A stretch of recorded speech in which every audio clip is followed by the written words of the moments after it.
서울 성북구의 겨울은 유난히 매서웠다. 한서윤은 창문을 닫으며 손끝을 비볐다. 낡은 보일러는 자주 멈췄고 그녀의 하루는 늘 병실 냄새로 시작했다. 남편 정도현이 병상에 누운 지 벌써 5년째였다. 간호사는 교대할 때마다 이제는 힘드시죠? 라고 물었지만 그녀는 늘 같은 대답을 했다. 괜찮아요. 살아있으니까요. 그 대답은 위로가 아니라 주문이었다. 서윤은 매일 남편의 팔을 주물러주며 중얼거렸다. 우리 조금만 더 버텨요. 나 아직 당신한테 할 말 많아요. 하지만 도현은 대답하지 않았다. 그의 눈동자는 이미 먼 곳을 보고 있었다. 남편이 쓰러지기 전까지 도현은 작은 인쇄소를 운영했다. 밤낮 없이 일하던 그가 병원으로 실려간 날 의사는 냉정하게 말했다. 말기 간암입니다. 이미 늦었습니다. 그날 이후 서윤의 인생은 병실 중심으로 돌았다. 퇴근 후 병원 새벽에 돌아와 다시 출근. 생활비는 빠듯했고 집세를 밀린 지 3달째였다. 그래도 시어머니 박정숙만은 늘 그녀 편이었다. 서윤아 힘들지? 내가 아니면 저 아이 버티지도 못했을 거야. 어머니, 전 괜찮아요. 아버님이 돌아가신 뒤엔 도현 씨가 가장이었잖아요. 제가 도와야죠. 그녀는 그렇게 말했지만 시어머니의 눈빛은 늘 미안했다. 정숙은 오래전부터 심한 위암을 앓고 있었지만 아들에게 걱정 끼치지 않으려 숨기고 있었다. 2023년 봄, 남편의 병세는 급격히 나빠졌다. 의사는 입원이 마지막일 수도 있다고 말했다. 서윤은 며칠 밤을 새워 간호했고 시어머니는 병원 복도에 앉아 묵주를 쥐고 기도했다. 그러던 어느 날 시어머니가 서윤을 불렀다. 서윤아, 혹시 도현이가 보험 같은 거 들어놓은 거 있니? 아니요, 없어요. 그런 여유 없었어요. 그래, 그럼 혹시 통장 비밀번호는 알아? 잘 몰라요. 제가 대신 관리했으니까요. 정숙은 그 말을 듣고 잠시 침묵하더니 손가방에서 낡은 봉투 하나를 꺼냈다. 이건 나중에 꼭 열어봐. 내가 없을 때. 서윤은 불안한 마음에 물었다. 어머니, 그게 뭐예요? 도현이가 병원 오기 전날 나한테 맡긴 거야. 혹시 모르니까 엄마가 보관해줘라고 했지. 봉투 위에는 붉은 글씨로 서윤에게라고 적혀 있었다. 며칠 후 도현은 세상을 떠났다. 그의 마지막 눈빛은 고요했다. 서윤은 손끝으로 그의 눈을 감기며 속삭였다. 고마워요. 이제 그만 아파요. 장례는 조용히 치러졌다. 하루하루를 버텨낸 그녀에게 남은 건 병원 영수증과 시어머니의 봉투뿐이었다. 시어머니는 장례식이 끝난 후 쓰러졌다. 의사는 이미 예견된 일이라 했다. 위암이 전이된 상태였다. 서윤아, 미안하다. 너한테 이런 것만 남겨서. 어머니, 그런 말씀 마세요. 도현이 그 아이 사실은. 그녀의 목소리는 끝내 끊겼다. 정숙은 그렇게 세상을 떠났다. 며칠 후 서윤은 집으로 돌아와 봉투를 꺼냈다. 손끝이 떨렸다. 편지 한 장과 함께 낡은 USB 하나가 들어 있었다. 편지엔 단 한 줄만 적혀 있었다. 이건 도현이의 진짜 병명이야. 순간 심장이 멎는 듯 했다. 그녀는 노트북을 켜고 USB를 꽂았다. 환자 기록 비공개라는 폴더 하나. 파일을 열자 의료 서류가 연이어 나타났다. 그러나 서윤의 시선을 멈추게 한 건 마지막 문서였다. 환자명 장도현. 신분 타인 명의로 입원 보호자 한서윤. 비고 동일인 의심 가족관계 불일치. 이게 무슨 소리야? 남편의 이름이 도현이 아니라니. 5년간 함께 살고 함께 울었던 사람이 다른 이름으로 살아온 사람이라니. 눈물이 흘러도 멈추지 않았다. 병실에서 그토록 붙잡았던 손의 주인이 정말 남편이 맞았을까? 그녀는 그날 밤 잠들지 못했다. USB 속에 숨은 진실이 이제 그녀의 삶 전체를 뒤흔들고 있었다. 창문 틈으로 겨울바람이 스며들었다. 서유는 이불을 둘러쓰고도 온몸이 떨렸다. 남편의 장례가 끝난 지 겨우 열흘, 시어머니의 유품까지 정리하던 중이었다. 그녀의 손끝에는 여전히 USB 메모리의 차가운 감촉이 남아 있었다.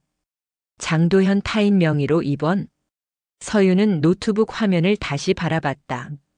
서류는 분명 한서윤 보호자로 되어 있었지만 환자의 이름은 그녀가 알고 있던 남편의 주민번호와 달랐다. 생년월일도 주소도 일치하지 않았다. 단지 사진 속 얼굴만이 동일했다. 그럼 당신은 누구야?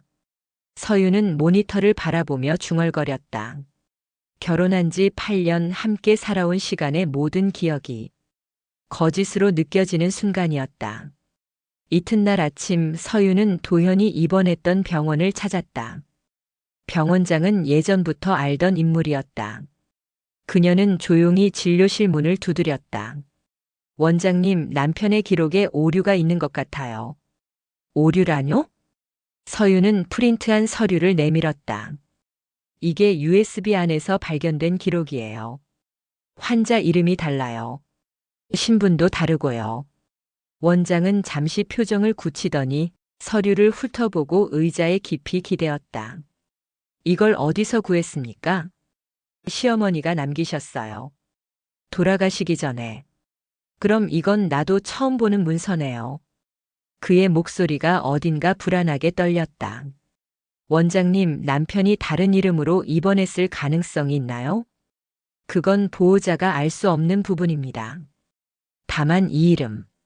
그는 서류를 가리켰다. 장도현이라는 이름은 예전에 한 번 본 적이 있습니다. 신분 세탁 사건으로 조용히 넘어간 적이 있었죠. 신분 세탁이요? 보험 사기나 범죄 은닉을 위해 타인의 이름을 쓰는 경우가 있습니다. 서유는 숨이 막혔다. 그럼 제 남편이 그런 사람이었다는 건가요? 확신할 순 없습니다. 하지만 이건 경찰이 개입해야 할 사안일 수도 있어요. 그 말에 서윤의 머릿속이 하얘졌다. 5년간 병실을 지키며 흘린 눈물, 남편의 마지막 미소, 그 모든 게 거짓이었다면. 병원을 나서자 찬바람이 얼굴을 후벼 팠다. 그녀는 본능적으로 남편의 휴대폰을 꺼냈다. 장례 후에도 지우지 못한 번호 하나가 있었다. 김상우 거래처. 남편이 늘 전화를 받던 사람이었다. 전화를 걸자 잠시 침묵이 흐른 뒤 낮고 거친 목소리가 들렸다. 누구시죠? 정도현 씨 아내입니다. 도현 씨요? 그분은. 그의 목소리가 흔들렸다. 그분 진짜 이름 모르셨어요? 서유는 숨을 삼켰다. 그게 무슨 뜻이죠? 도현 씨 아니 장도현 씨는 제 동생이었어요. 순간 귀에서 피가 쏟아지는 듯 했다. 동생이요? 그래요. 하지만 그는 오래전에 가족관계에서 지워졌어요. 범죄에 연루돼서 이름을 바꾸고 살았거든요. 서유는 핸드폰을 쥔 손이 떨렸다. 그럼 제가 결혼한 사람은? 그는 제 동생이지만 동시에 당신이 알던 남편이 아닙니다. 그게 무슨 소리예요? 도현은 당신과 결혼하기 전 누군가의 신분을 빌려 새 삶을 살기로 했어요. 누구의 신분을요? 그건 제 형의 이름이에요. 그의 진짜 이름은 장태훈입니다. 서유는 한참 동안 아무 말도 하지 못했다. 장태훈이라는 이름이 머릿속에서 메아리 쳤다. 그녀는 벽에 기대어 겨우 몸을 지탱했다. 그럼 도현이란 이름은 거짓이었고 결혼도? 합법적으로 처리된 걸로 알고 있습니다. 그 사람은 당신을 진심으로 사랑했어요. 다만 과거를 숨기고 싶었을 뿐이죠. 그럼 왜 시어머니는 그걸 알고도 말 안 하셨어요? 그분은 그를 친아들처럼 여겼습니다. 어쩌면 도현에게 한 번 더 기회를 주고 싶었던 걸지도 몰라요. 통화가 끊기고 서유는 그대로 주저앉았다.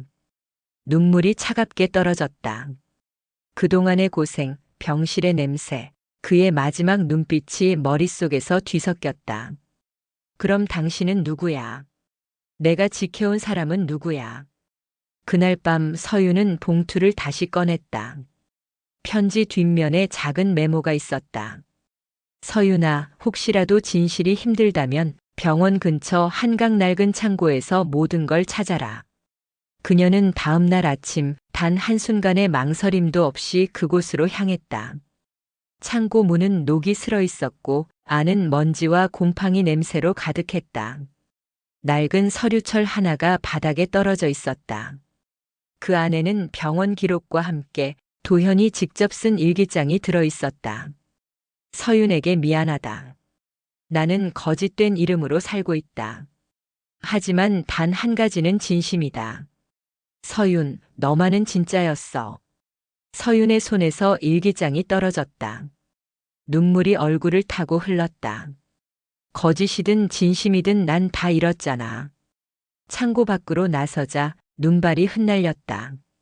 하얀 세상이었지만 그녀의 마음은 완전히 검게 물들어 있었다. 그녀는 눈을 감고 속삭였다. 좋아, 당신이 진심이었다면. 그걸 내가 직접 확인할 거야.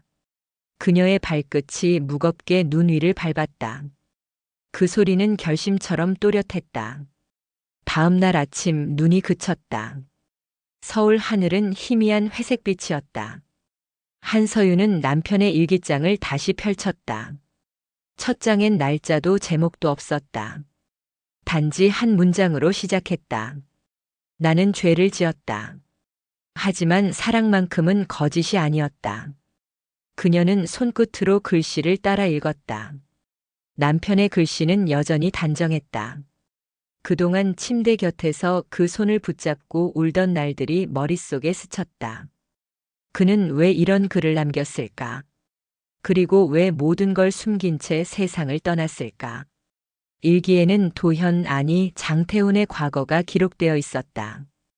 그는 20대 초반 지방의 작은 도시에서 살았다. 형 장도현은 모범적인 공무원이었고 반대로 태훈은 늘 문제를 일으키는 아들이었다. 도박, 빚, 폭행. 결국 가족은 그를 버렸다. 형은 마지막까지 나를 구하려 했다. 하지만 내가 그 형의 이름을 훔쳤다. 그녀는 손끝이 떨렸다. 남편은 형의 이름을 빼앗고 그 신분으로 새로운 삶을 시작한 것이었다. 그리고 한서윤이라는 여자를 만나 사랑을 택했다. 서윤을 만난 순간 나는 비로소 사람답게 살고 싶었다. 하지만 내 과거가 따라올까 두려웠다. 눈물이 다시 고였다. 그가 죽기 전 수많은 밤을 괴로워하던 이유가 이제야 이해됐다. 그는 자신이 훔친 인생 위에 사랑을 쌓아 올렸던 것이다. 서윤은 일기장 마지막 장을 펼쳤다. 진실이 밝혀지면 서윤에게 용서받을 수 있을까? 그래도 이건 남겨야 한다. 사랑했다. 그 말은 거짓이 아니었다. 그녀는 무릎 위에 일기장을 내려놓고 숨을 고르며 중얼거렸다. 당신은 끝까지 진심이었구나. 그럼 이제 나도 당신의 진심을 찾아야겠지. 서윤은 남편의 과거를 확인하기 위해 전화번호부를 뒤져 장태훈의 가족을 찾기 시작했다. 며칠 후 전북 완주군에서 장도현이라는 이름의 남자가 사망했다는 기록을 발견했다. 그가 훔친 형이었다. 그녀는 바로 완주로 향했다. 기차 안에서 창밖을 보며 생각했다. 당신이 훔친 이름이 결국 당신을 구원하려 했던 사람의 이름이라니. 완주의 시골길은 고요했다. 작은 마을 입구에 장씨 가문 묘역이 있었다. 그곳엔 세 개의 묘비가 나란히 있었다. 장도현 1978-2018, 장태훈 1979-2023, 그리고 두 사람의 부모. 서윤은 무릎을 꿇었다. 당신들은 대체 어떤 관계였던 거죠? 묘역 주변에는 한 중년 여성이 꽃을 정리하고 있었다. 서윤이 다가가 조심스럽게 물었다. 혹시 장도현 씨 가족이신가요? 여성은 잠시 놀란 표정을 짓더니 고개를 끄덕였다. 네. 저는 그 두 사람의 이모예요. 그런데 당신은 누구세요? 서유는 떨리는 목소리로 말했다. 저는 장태훈, 그러니까 제 남편의 아내였습니다. 이모의 표정이 순간 굳었다. 아내라고요? 네. 그 사람이 저에게 정도현이라는 이름으로 살았어요. 이모는 한참 동안 말을 잃었다. 그녀는 주변을 둘러보며 낮은 목소리로 말했다. 그럼 그가 당신에게 말하지 않았군요. 그 일에 대해선 아무 말도? 무슨 일 말씀이세요? 이모는 천천히 눈을 감았다. 태훈이는 사람을 죽였어요. 그게 그의 인생이 무너진 이유예요. 그 말에 서윤의 손끝이 굳었다. 죽였다고요? 사고였어요. 형 도현과 다투다가 실수로 밀쳤어요. 형이 계단에서 떨어져 그 자리에서 숨졌죠. 서윤은 숨이 멎는 듯 했다. 그래서 이름을 바꾼 거군요. 그래요. 그날 밤 그는 도현이의 신분증을 들고 사라졌어요. 경찰도 찾지 못했죠. 아마 당신을 만난 건 그 다음 해일 겁니다. 이모는 잠시 그녀를 바라보다가 덧붙였다. 그래도 그 아이는 죽기 전에 나한테 편지를 보냈어요. 나는 서윤 덕분에 인간이 될 수 있었다고. 묘역을 떠나는 길, 서윤은 발걸음이 무거웠다. 남편의 진심이 죄와 얽혀 있었다. 그의 사랑은 진짜였지만 그의 삶은 거짓 위에 세워진 것이었다. 하지만 이상하게도 그녀의 마음 한편은 따뜻했다. 그가 마지막 순간까지 자신을 사람답게 만들고자 했다는 사실, 그게 거짓보다 더 깊은 진실처럼 느껴졌기 때문이다. 그녀는 하늘을 올려다보며 속삭였다. 태훈 씨, 나는 당신을 미워하지 않아요. 다만 이제 당신이 왜 끝까지 그걸 숨겼는지 알고 싶어요.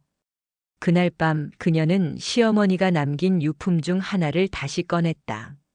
작은 오르골이었다. 손잡이를 돌리자 낡은 멜로디가 흘러나왔다. 그리고 그 안에서 작은 쪽지가 떨어졌다. 서윤아, 이건 내 남편이 아닌 내 운명을 바꿀 사람의 이름이야. 김상우를 찾아라. 그 이름, 그녀가 한 번 통화했던 바로 그 남자였다. 서윤은 손끝으로 쪽지를 꼭 쥐었다. 그래, 이제는 숨지 말고 그가 남긴 마지막 흔적을 따라가야겠어. 그녀는 다음 날 새벽 첫 차를 예매했다. 행선지는 부산, 김상우가 운영한다는 작은 인쇄소였다. 서윤의 눈빛은 단단했다. 이제는 사랑의 끝이 아니라 진실의 시작을 향한 여정이었다. 부산역의 공기는 습했다. 해무가 낮게 깔려 있었고 멀리서 항구의 기적 소리가 들려왔다. 한서윤은 트렁크를 끌며 인쇄소 주소가 적힌 쪽지를 다시 확인했다. 부산 동구 초량로 112 남해인쇄. 손에 쥔 쪽지는 구겨질 만큼 땀에 젖어 있었다. 그녀는 오래된 골목길을 따라 걸었다. 비에 젖은 벽돌 사이로 붉은 녹이 스며 있었다. 그 끝에 허름한 간판 하나가 보였다. 남해인쇄. 문 옆엔 오래된 철제 초인종이 달려 있었다. 딸깍. 버튼을 누르자 안쪽에서 기계 돌아가는 소리가 멎었다. 잠시 후 중년의 남자가 문을 열었다. 무슨 일이십니까? 그가 바로 김상우였다. 수척한 얼굴, 잿빛 눈빛, 그리고 오래된 기름 냄새가 그의 손끝에서 묻어났다. 혹시 장태훈 씨를 아시나요? 서윤의 질문에 그의 눈이 순간 흔들렸다. 그 이름을 여기서 듣게 될 줄은 몰랐네요. 그 사람의 아내입니다. 그럼 당신이 한서윤 씨군요. 그는 깊은 한숨을 내쉬며 안으로 손짓했다. 들어오시죠. 태훈 씨가 언젠가 당신이 올 거라고 했어요. 인쇄소 안은 잉크 냄새로 가득했다. 벽에는 포스터 인쇄물이 말라가고 있었고 낡은 커피포트 옆엔 반쯤 식은 종이컵이 놓여 있었다. 상우는 서랍에서 낡은 봉투를 꺼냈다. 이건 태훈 씨가 돌아가기 전에 제게 맡긴 겁니다. 언젠가 서윤이 오면 건네달라고요. 봉투 안에는 한 장의 편지와 작은 USB가 들어 있었다. 서윤은 편지를 조심스레 펼쳤다. 서윤아, 나는 너에게 끝까지 진실을 말하지 못했다. 나의 죄는 형의 죽음만이 아니야. 너를 위험에 빠뜨릴 수 있어서 그 부분만큼은 숨겼다. 진실은 부산항 삼창고에 있다. 그곳에 내가 마지막으로 남긴 기록이 있을 거야. 서윤의 손이 떨렸다. 그녀는 USB를 노트북에 꽂았다. 화면에는 짧은 영상 하나가 있었다. 영상 속 남편 태우는 병원 침대 위에서 힘겹게 숨을 몰아쉬고 있었다. 서윤아, 미안해. 나는 내가 알지 못하는 세상에 발을 들여놨었어. 형의 죽음도 그 이후의 돈도 모두 누군가의 거래였어. 그의 시선이 흔들리다 이내 굳어졌다. 그리고 김상우 형이 증인이다. 내가 사라진 진실의 절반을 알고 있어. 영상이 끝나자 상우는 고개를 숙였다. 그는 나에게 전부 말하진 않았습니다. 하지만 내가 그를 도왔던 건 사실입니다. 도왔다니 무슨 뜻이죠? 그의 형이 죽은 날 그 시신을 내가 처리했습니다. 서윤의 입술이 굳었다. 시신을? 그는 너무 무너져 있었습니다. 경찰에 자수할 용기도 없었고 세상에 다시 설 자신도 없었죠. 그래서 내가 도왔습니다. 그날 밤 바다에 형의 흔적을 묻었어요. 서윤은 숨이 막혔다. 그의 말 한마디 한마디가 피처럼 무거웠다. 하지만 그는 그 후 단 한 번도 편하게 살지 못했습니다. 매일 자책했고 병이 심해질수록 당신에게 말하려 했어요. 그런데 누군가 그를 감시하고 있었습니다. 누구요? 그의 형의 친구, 당시 경찰이었던 사람입니다. 그는 형의 죽음이 단순한 사고가 아니라고 믿었어요. 그래서 태훈을 찾아다녔죠. 하지만 병원에서 그를 만나지도 못했어요. 대신 나에게 그 사람의 아내가 오면 경고하라고 했습니다. 경고요? 네. 태훈의 죽음은 아직 끝나지 않았다고요. 서윤은 말을 잃었다. 모든 퍼즐이 뒤엉켜 있었다. 남편의 죄, 형의 죽음, 그리고 숨겨진 감시자. 그녀는 머리를 감싸쥐었다. 이게 다 무슨 의미죠? 그는 왜 끝까지 진실을 숨겼을까요? 상우는 천천히 대답했다. 그는 마지막까지 당신을 지키고 싶어 했어요. 그가 저에게 남긴 말이 있어요. 내 인생은 거짓이었지만 그녀만큼은 진짜였다. 그 한 문장이 서윤의 가슴에 박혔다. 그녀는 잠시 고개를 숙였다가 다시 얼굴을 들었다. 부산항 삼창고 그곳을 찾아야겠어요. 그건 위험합니다. 괜찮아요. 이제는 그가 남긴 거짓의 무게를 내가 짊어져야 하니까요. 인쇄소를 나선 서윤은 바닷바람을 맞으며 걸었다. 길 건너편에서 낯익은 시선이 느껴졌다. 검은 우산을 든 남자가 그녀를 똑바로 바라보고 있었다. 눈빛은 차갑고 오래된 증오가 담겨 있었다. 그가 다가오며 말했다. 당신이 한서윤 씨죠? 누구시죠? 나는 형 장도연의 친구입니다. 그리고 그 사람에게 죽음을 빚진 사람입니다. 그의 손에는 오래된 경찰 신분증이 들려 있었다. 당신 남편의 거짓은 아직 끝나지 않았습니다. 서윤은 단호히 그를 바라봤다. 그럼 이제 그 끝을 내가 직접 마주하겠어요. 그녀의 눈빛은 더 이상 흔들리지 않았다. 진실이 무엇이든 이제는 도망치지 않을 것이었다. 그날 밤 부산항 근처의 허름한 모텔. 서윤은 침대에 앉아 USB를 다시 바라봤다. 남편의 목소리가 귓가에 맴돌았다. 진실은 내가 생각하는 것보다 훨씬 가까이에 있다. 창문 너머로 파도 소리가 들려왔다. 그녀는 손끝으로 눈물을 닦으며 속삭였다. 그래, 이제 그 파도 속으로 들어가 보자. 부산항의 새벽은 무겁게 내려앉아 있었다. 안개가 항구 전체를 덮었고 바다 위에는 묘하게 들썩이는 파도 소리만이 들렸다. 한서윤은 검은 코트를 여미며 휴대폰의 지도 앱을 확인했다. 삼창고 여기가 맞을 텐데. 부산항 삼창고는 이미 사용이 중단된 낡은 시설이었다. 녹슨 철문, 깨진 유리, 그리고 벽에 덕지덕지 붙은 해조류의 흔적. 그곳은 사람이 오랫동안 찾지 않은 시간의 사각지대 같았다. 그녀는 작은 손전등을 켜고 안으로 들어갔다. 먼지가 가득한 공기 속에 비릿한 바다 냄새가 섞여 있었다. 콘크리트 바닥 위에는 누군가의 발자국이 희미하게 찍혀 있었다. 누군가 먼저 다녀갔다. 서윤은 그 사실을 직감적으로 느꼈다. 창고 안쪽에는 낡은 철제 선반이 줄지어 있었고 그 사이에 덮개가 씌워진 나무 상자가 하나 있었다. 그녀는 조심스럽게 덮개를 걷었다. 그 안에는 오래된 서류철과 녹슨 금속 상자가 들어 있었다. 상자 뚜껑에는 희미하게 글씨가 새겨져 있었다. 프로젝트 H2009 컴퍼덴셜.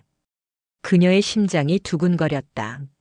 남편이 죽기 전 영상에서 말했던 거래가 바로 이것이었다. USB를 노트북에 연결하고 상자 안의 문서를 확인하자 부산 해상운송이라는 회사를 중심으로 한 불법 장기 밀매 관련 보고서가 나타났다. 문서의 마지막 페이지에는 낯익은 이름이 있었다. 김상우 위트너스 협력자, 장태훈 인터널 아퍼레이터. 태훈 당신이 이 일에? 서윤은 숨을 삼켰다. 그녀가 알고 있던 남편은 그저 평범한 엔지니어였다. 그러나 이 문서는 그가 불법 해상 거래의 핵심 내부자였음을 의미했다. 그때 뒤에서 발소리가 들렸다. 찾았군요. 낯선 남자의 목소리였다. 서윤이 돌아보자 어제 인쇄소 앞에서 봤던 남자였다. 그는 천천히 걸어오며 총 같은 무언가를 손에 쥐고 있었다. 당신 도현 씨 친구라 했죠? 그래요. 하지만 친구가 아니라 피해자라고 해야겠죠. 피해자라니. 당신 남편이 우리를 배신했습니다. 그의 눈빛은 도끼와 분노로 가득했다. 그는 우리 조직의 내부 기록을 훔쳤고 그 대가로 목숨을 잃었죠. 나는 그때부터 그가 남긴 증거를 찾고 있었어요. 그런데 그걸 당신이 손에 넣은 모양이군요. 이건 당신들이 만든 지옥의 증거예요. 서윤은 서류를 움켜쥐었다. 내가 이걸 경찰에 넘기면 당신도 끝입니다. 남자가 비웃듯 말했다. 이 안엔 당신 남편의 이름이 있어요. 그건 단순한 피해자가 아니라 공범이라는 뜻이죠. 그녀의 손이 미세하게 떨렸다. 남편이 공범이었다는 사실을 믿고 싶지 않았다. 그러나 문서의 기록은 냉정했다. 그럼 당신들은 왜 지금까지 숨겼죠? 그가 죽으면서 모든 걸 묻었으니까요. 하지만 이제는 당신이 그 열쇠가 됐습니다. 남자가 다가오려는 순간 창고 입구 쪽에서 굵은 빗줄기가 들이치며 또 다른 발소리가 들렸다. 멈춰요. 그 목소리는 김상우였다. 그는 손에 무언가를 들고 있었다. 쇠파이프였다. 이 여자는 아무 잘못이 없어. 당신이 아직도 그녀 편을 들어? 나는 이미 죗값을 치렀어. 이젠 그녀라도 살려야 해. 둘 사이에 팽팽한 긴장감이 흘렀다.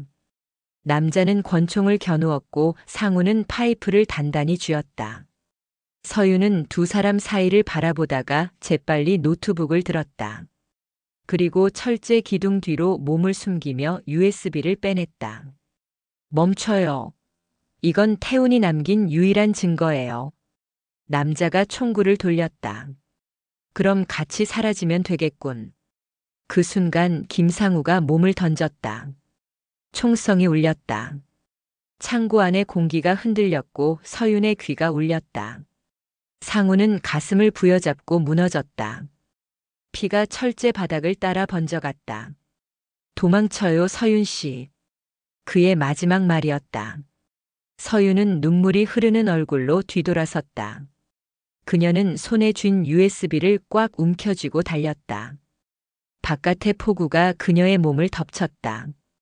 뒤에서 또 한 발의 총성이 울렸다. 창고 입구의 불빛이 점점 멀어지고 그녀는 숨이 차오를 만큼 달렸다. 바다 쪽에서 경찰 사이렌 소리가 희미하게 들려왔다. 새벽 5시.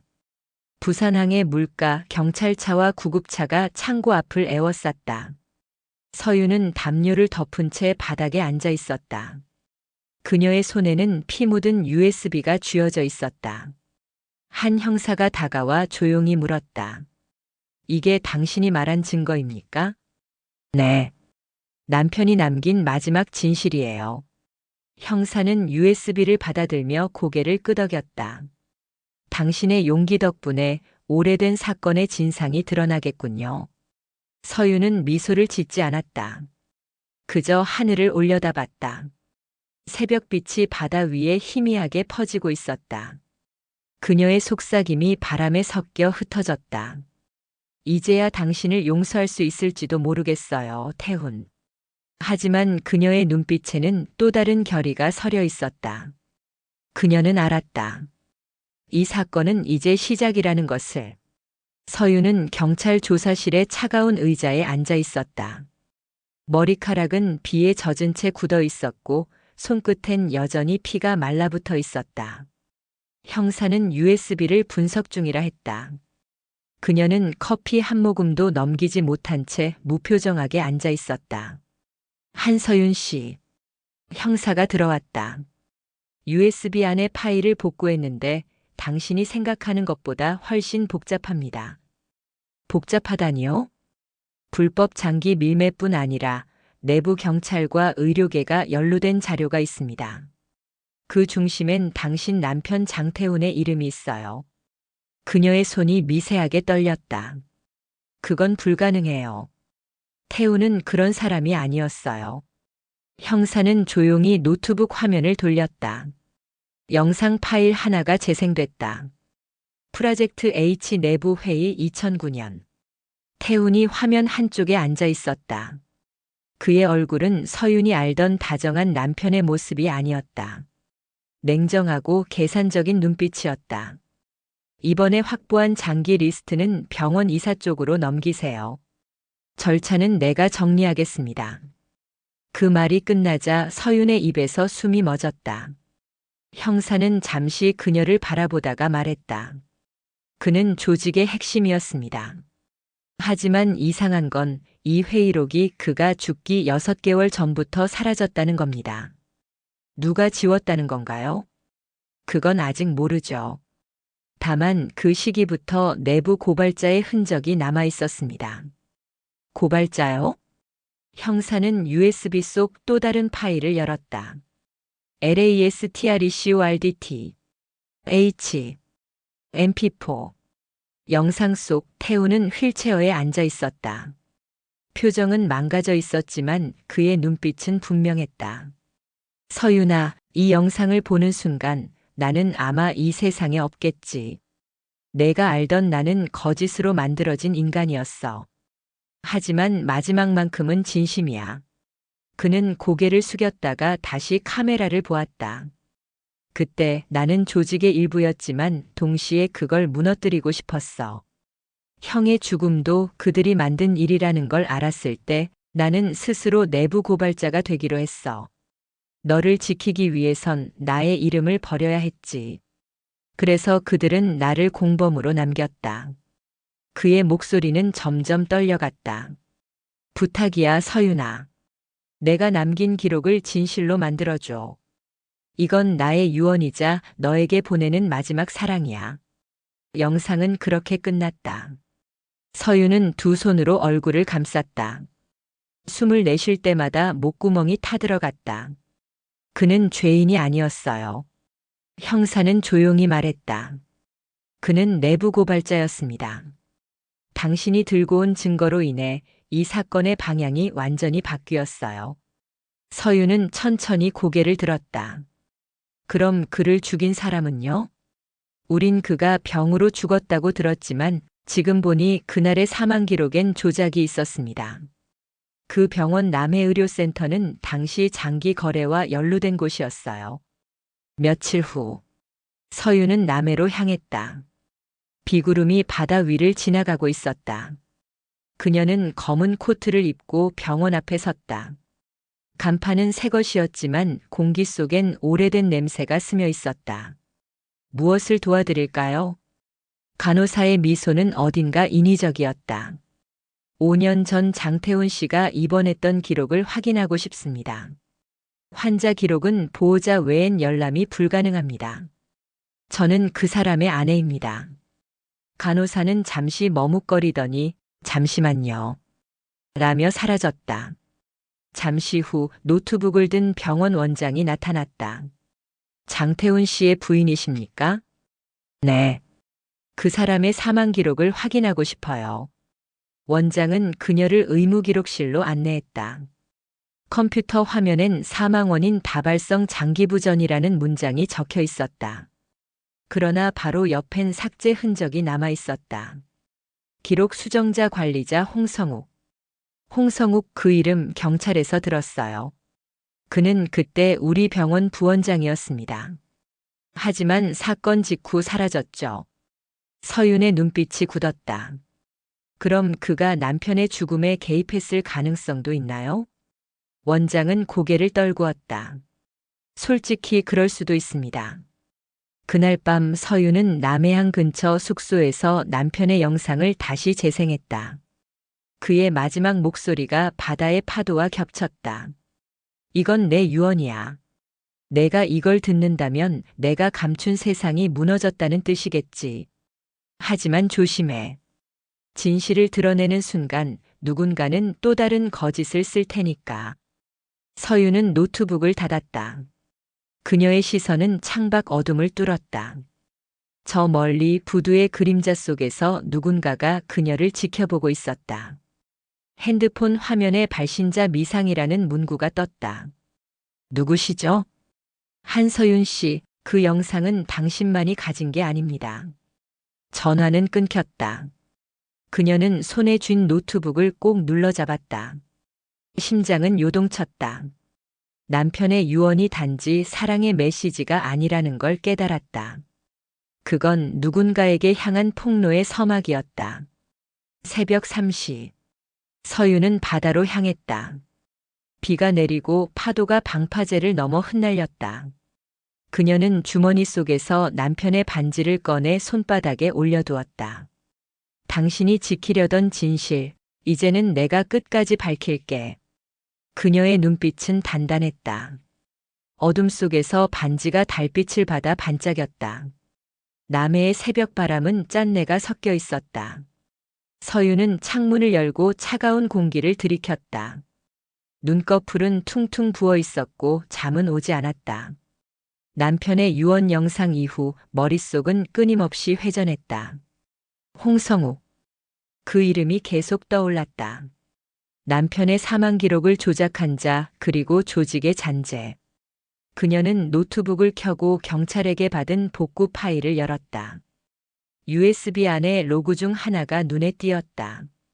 전화 녹음 2019-6-14. 파일 크기는 작았지만 태훈이 죽기 직전의 날짜였다. 재생 버튼을 눌렀다. 녹음 시작 2019.06. 14 오후 1042. 남자 1 당신은 약속을 어겼어, 태훈 씨.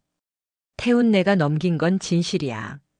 사람들을 살릴 수 있었잖아. 남자 1 살린다고? 그건 내 착각이야. 넌 이미 계약에 서명했어. 이제 물러설 수 없어. 태훈 내 아내는 건드리지 마. 약속했잖아. 서윤이는 몰라야 한다고. 남자 1 그럼 조용히 죽어. 그래야 약속이 지켜지니까. 녹음 종료. 서윤은 입술을 깨물었다. 남편은 끝까지 자신을 지키려 했던 것이다. 그러나 상대의 목소리는 녹음이 끝날 무렵 희미하게 잡혔다. 홍성. 노이즈에 섞였지만 확실했다. 홍성욱이었다. 그녀는 즉시 경찰서로 향했다. 형사 최준호가 서류를 정리하다 그녀를 보고 일어섰다. 또 뭔가 찾으셨습니까? 남편의 마지막 통화입니다. 여기 분명 홍성욱이 개입했어요. 최 형사는 헤드폰을 씌고 녹음을 들었다. 몇 초 후 그의 눈빛이 굳었다. 맞아요. 이건 명백한 증거입니다. 그럼 그 사람을 잡을 수 있나요? 그게 문제입니다. 문제라니요? 홍성욱은 4년 전 공식적으로 사망 처리됐습니다. 죽었다고요? 그의 차가 해안도로에서 추락했고 시신은 인식 불가였죠. 하지만 DNA가 일치한다고 나왔어요. 서윤은 눈을 가늘게 떴다. DNA가 진짜였을까요? 형사는 잠시 말을 멈췄다. 당신 말대로라면 누군가가 그의 신분을 이용하고 있을 수도 있죠. 그럼 지금도 살아있을 수도 있네요. 그럴 가능성이 높습니다. 그날 오후, 서윤은 남해항 인근 카페에서 노트북을 펴놓고 자료를 다시 살폈다.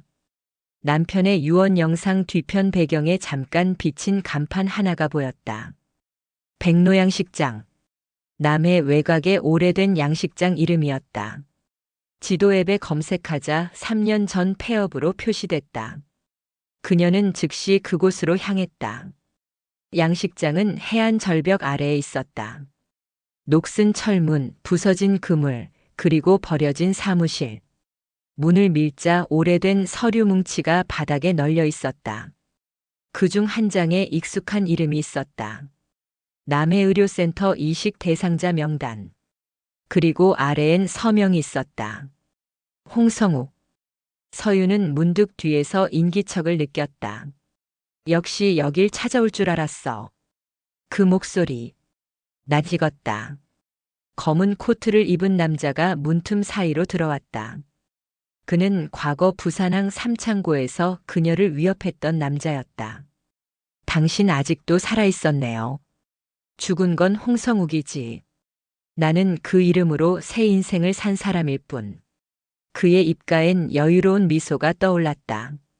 남편이 마지막에 지키려던 건 당신이 아니었어요. 그가 숨긴 건 조직에 남은 자금이었죠. 무슨 소리예요? 그는 내부 고발을 빌미로 조직의 자금 일부를 빼돌렸습니다. 그리고 당신 이름으로 계좌를 열었죠. 거짓말이에요. 아닙니다. 경찰이 곧 그 계좌를 확인할 겁니다. 그때 당신은 공범이 돼요. 서윤은 잠시 멈칫했지만 곧 차분히 물었다. 당신이 그걸 왜 지금 말하는 거죠? 그 계좌의 위치를 나에게 넘겨줘요. 그럼 당신은 아무 일도 없었던 것처럼 살 수 있어요. 거절하면 남편이 남긴 유언을 세상에 퍼뜨리죠. 그 안에는 당신 이름도 있으니까. 서윤은 서류 뭉치를 꽉 쥐었다. 그의 눈빛은 얼음처럼 차가웠다. 남편의 유언을 더럽히지 마요. 그건 당신이 결정할 일이 아니야. 그가 다가오자 서윤은 책상 위에 낡은 소화기를 들었다. 그 이상 다가오면 그녀는 분사 버튼을 눌렀다. 하얀 가스가 공기를 가르며 뿜어져 나왔다. 남자가 욕설을 내뱉으며 뒤로 물러났다. 서윤은 그 틈을 타 도망쳤다. 양식장을 빠져나오며 휴대폰을 켰지만 신호는 잡히지 않았다. 비가 내리기 시작했고 바람이 휘몰아쳤다. 절벽 끝에 다다랐을 때 그녀는 발 아래에 낡은 철제 상자를 발견했다. H 2019. 남편의 이름 약자였다. 그녀는 손으로 흙을 털고 상자를 열었다. 안에는 사진과 문서 그리고 녹음기 하나가 들어 있었다. 녹음기를 재생하자 남편의 목소리가 들려왔다. 서윤아, 이걸 찾았다는 건 내가 끝까지 왔다는 뜻이겠지. 미안해. 하지만 진실은 내가 아닌 너로부터 완성될 거야. 내가 숨긴 건 돈이 아니라 증거야. 그들이 사람의 생명을 돈으로 거래한 증거. 그녀는 눈을 감았다. 남편이 마지막까지 싸운 이유가 무엇인지 이제야 알았다. 그는 도망친 게 아니라 세상에 남은 악을 없애려 했던 것이다. 멀리서 경찰차 사이렌이 들려왔다. 서윤은 손에 상자를 든 채 돌아섰다. 어둠 속에서 누군가가 그녀를 따라오고 있었다. 그는 젖은 코트를 휘날리며 웃었다. 이제 그걸 나에게 줘요. 절대 못 줘요. 그럼 바다에 묻히겠군. 남자가 달려들었고 그녀는 뒤로 물러섰다. 발끝이 절벽 끝을 스쳤다. 거친 파도 아래로 달빛이 부서졌다. 태운 나한테 힘을 줘. 그녀는 상자를 안고 몸을 날렸다. 바람이 울부짖었고 파도는 모든 소리를 삼켰다. 몇 초 후 바닷속에서 미약한 불빛이 깜빡였다. 그녀의 손에서 떨어진 녹음기가 바닥에 부딪히며 불이 켜졌다. 그리고 마지막으로 남편의 목소리가 흘러나왔다. 서유나 진실은 내가 선택한 그 바다 위에서 다시 시작될 거야. 새벽 남해 해안경찰의 구조선이 출항했다. 비는 잦아들었지만 바다는 여전히 거칠었다. 인근 절벽 아래에서 여성 추락 신고가 있었습니다. 확성기 소리가 잿빛 파도 위로 퍼졌다. 잠시 후 손전등 불빛이 철제 부표 근처에서 멈췄다. 여기요. 사람입니다. 구조요원이 외쳤다. 그들은 파도에 떠밀려온 여성을 끌어올렸다. 온몸은 상처투성이었고 손엔 작은 금속 상자가 쥐어져 있었다. 그녀는 의식이 희미했지만 여전히 무언가를 말하고 있었다. 지켜야 해 증거를. 그녀의 이름은 한서윤, 실종된 지 12시간 만에 발견이었다. 병원 침대 위. 서윤은 천천히 눈을 떴다. 희미한 조명 아래 형사 최준호가 앉아 있었다. 깨어나셨군요. 그의 목소리는 조용했지만 눈빛은 단단했다. 상자는? 걱정 마세요. 안전합니다. 당신이 품고 있었던 그 상자 덕분에 우리도 조직의 전모를 확인할 수 있었습니다. 서윤은 고개를 돌렸다. 침대 옆에는 녹음기와 사진 몇 장이 놓여 있었다. 그녀는 떨리는 손으로 녹음기를 눌렀다. 남편의 목소리가 다시 흘러나왔다. 이걸 듣고 있다면 넌 살아남은 거야. 그리고 내가 남긴 마지막 단서를 찾았다는 뜻이지. 서윤아, 진실은 바다 밑에 묻혀 있지만 그것을 끌어올릴 사람은 너뿐이야. 그녀는 숨을 고르며 눈을 감았다. 남편의 목소리가 파도처럼 밀려왔다. 그는 죽음 직전까지 진실을 기록하고 있었다. 형사는 종이봉투를 내밀었다. 그 안에는 수십 장의 사진과 녹취록이 들어 있었다. 남해의료센터 불법 장기 이식 환자 명단, 부산항 물류창고 거래 내역, 프로젝트 H 내부 자금 흐름. 이건 당신 남편이 직접 만든 파일입니다. 그가 내부 고발자였다는 게 명확해졌죠. 서윤은 조용히 물었다. 그럼 그를 죽음으로 몰고 간 사람은요? 형사는 잠시 망설였다. 홍성욱. 그는 당신이 양식장에서 만난 그 인물입니다. 그가 아직 살아있나요? 도망쳤습니다. 하지만 더는 멀리 가지 못할 겁니다. 그의 위치를 추적 중이에요. 그녀는 천천히 일어났다. 저도 그를 찾아야 해요. 당신은 아직 회복 중입니다. 그건 중요하지 않아요.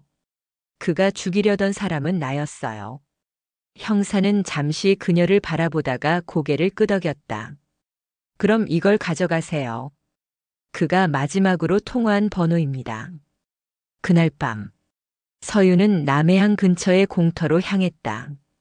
비가 다시 내리기 시작했고 가로등 불빛은 바다 안개 속에서 번졌다. 그녀는 이어폰을 귀에 꽂고 녹음된 전화를 재생했다. 남자 그녀가 아직 살아있다고.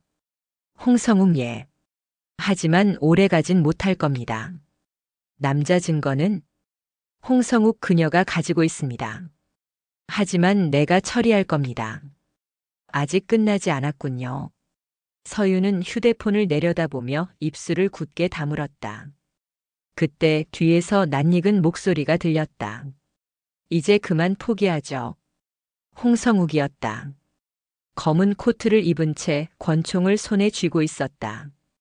당신이 왜 이렇게까지 하는지 모르겠어요. 모를 겁니다. 당신 남편이 나에게서 무엇을 빼앗았는지. 그는 당신의 죄를 세상에 알리려 했을 뿐이에요. 그건 배신이었어요. 나는 그와 함께 이 조직을 만들었고 그는 나를 버리고 정의라는 이름으로 나를 죽였죠. 그의 눈빛엔 광기가 번졌다. 이제 그 대가를 당신이 치를 차례예요. 서윤은 천천히 손을 들어 USB를 꺼냈다. 이걸 원하죠? 그의 눈이 반짝였다. 그래. 그걸 주면 모든 게 끝나. 좋아요. 하지만 당신 손으로 가져가요. 그녀는 USB를 절벽 끝에 던졌다. 작은 플라스틱이 공중에서 번쩍이며 떨어졌다. 홍성욱은 반사적으로 달려나갔다. 그 순간 그녀는 미리 준비해둔 휴대폰을 눌렀다. 지금이에요. 멀리서 경찰차 불빛이 터져 나왔다. 형사 최준호가 무전기를 잡고 외쳤다. 홍성욱, 움직이지 마. 그는 USB가 떨어진 방향을 바라보다가 이내 미친 듯 웃었다. 너도 그 사람처럼 결국 나를 배신했군. 그가 방아쇠를 당기려는 순간 형사들이 일제히 달려들었다.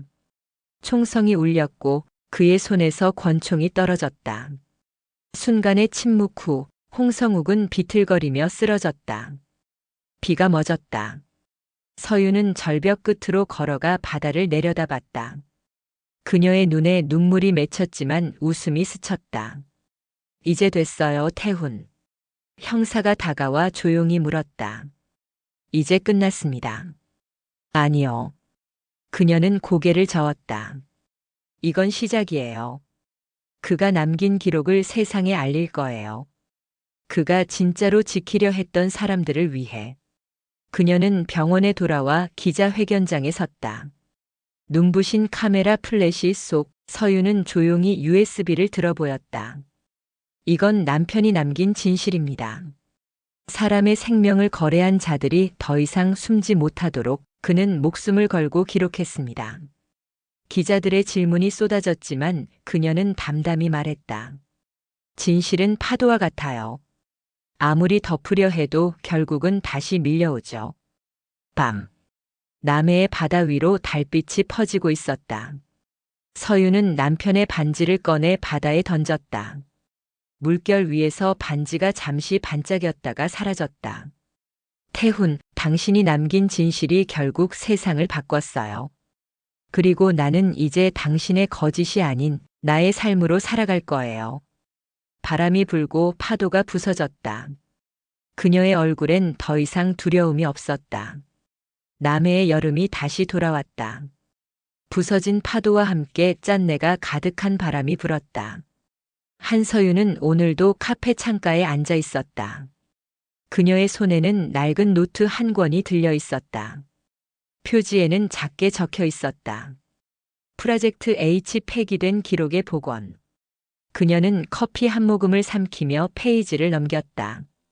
그 속에는 태훈이 남겼던 자료 그리고 자신이 직접 정리한 증거들이 빼곡히 적혀 있었다. USB 속 영상은 이미 세상에 공개됐다. 그 결과 남해의료센터 사건은 전면 재수사에 들어갔다.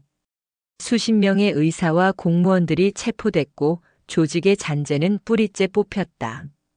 그러나 진실이 세상에 드러난다고 해서 상처가 모두 사라지는 건 아니었다. 그녀는 여전히 새벽마다 꿈에서 남편을 봤다. 병실에 앉아 웃던 그 얼굴이 이제는 따뜻하지 않았다. 그는 늘 이렇게 말했다. 진실은 반드시 누군가의 피를 먹고 자라. 그 말의 의미를 이제야 이해했다. 진실은 정의가 아니라 희생의 또 다른 이름이었다. 서윤 씨 기사 보셨죠? 형사 최준호가 카페 문을 열고 들어왔다. 그의 얼굴은 피곤했지만 눈빛은 한결 부드러워져 있었다. 홍성욱은요? 끝났습니다. 병원 내부의 공모자들이 자백했어요. 그는 해외로 도주하려다 체포됐습니다. 서윤은 잠시 고개를 숙였다. 이제 정말 끝났군요. 당신 덕분입니다. 그의 유언이 헛되지 않았어요. 형사는 자리에서 일어나며 조용히 말했다. 남편이 마지막으로 남긴 메시지, 그건 우리 모두에게 필요한 경고였을 겁니다. 경고요? 사람이 진실을 감당하지 못할 때 그 진실은 또 다른 비극을 낳죠. 그걸 막은 게 당신이에요. 그녀는 미소 대신 고요한 숨을 내쉬었다. 아니요. 그건 태훈이 한 일이에요.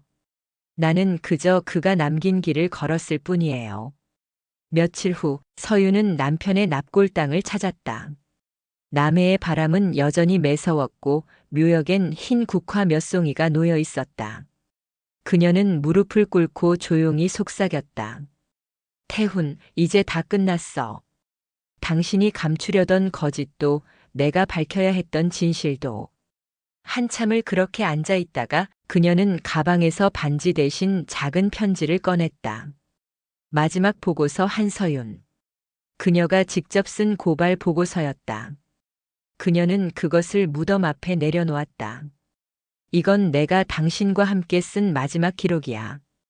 이제는 놓아줄게. 바람이 불고 편지 위로 흙먼지가 살짝 덮였다. 그녀는 눈을 감고 바람결에 몸을 맡겼다. 며칠 후 국가수사본부는 남해 의료비리 특별조사팀 해체를 공식 발표했다.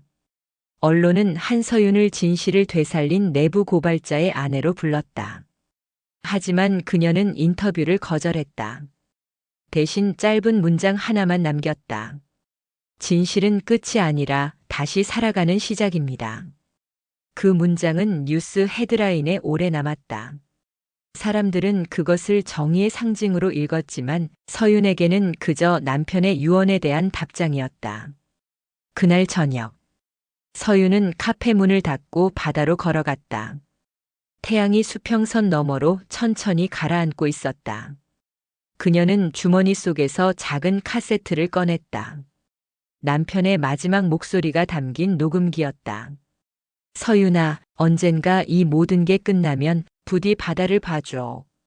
그 파도는 내가 널 지키고 있다는 증거니까. 그녀는 녹음기를 파도 가까이에 두고 손끝으로 바다를 스쳤다. 차가운 물결이 손바닥을 적셨지만 이상하게 따뜻했다. 당신이 말한 그 파도, 이제는 두렵지 않아요. 그녀는 미소 지으며 걸음을 옮겼다. 멀리서 파도 소리가 낮게 울렸고 그 위로 달빛이 길게 비쳤다. 바다는 모든 비밀을 품고 있었다. 그러나 이제 그것은 더 이상 어둠의 바다가 아니라 그녀가 다시 살아가기 위한 시작의 바다였다. 몇 주 뒤, 서윤은 남편의 이름으로 태훈재단을 설립했다. 의료윤리와 환자 인권을 위한 비영리 단체였다. 그녀는 개소식 연단에 서서 짧게 말했다. 누군가는 거짓으로 세상을 지키려 하지만 나는 진실로 누군가를 구하고 싶었습니다. 사람들은 조용히 박수를 보냈다. 그 순간 서윤은 마음속으로 한 사람을 떠올렸다. 하얀 병실, 그가 마지막으로 남겼던 미소. 서윤아, 우리가 함께했던 모든 고통이 누군가의 희망이 된다면 그걸로 충분해. 그녀는 조용히 고개를 끄덕였다. 눈물 대신 평온한 숨을 내쉬며 말했다. 그래요, 이제 충분해요. 남해의 하늘은 구름 한 점 없이 맑았다. 바다는 여전히 출렁였지만 그 파도는 더 이상 슬프지 않았다. 그녀는 유리창 너머로 햇빛을 바라보며 중얼거렸다. 파도는 멈추지 않는다. 진실도 그리고 나도.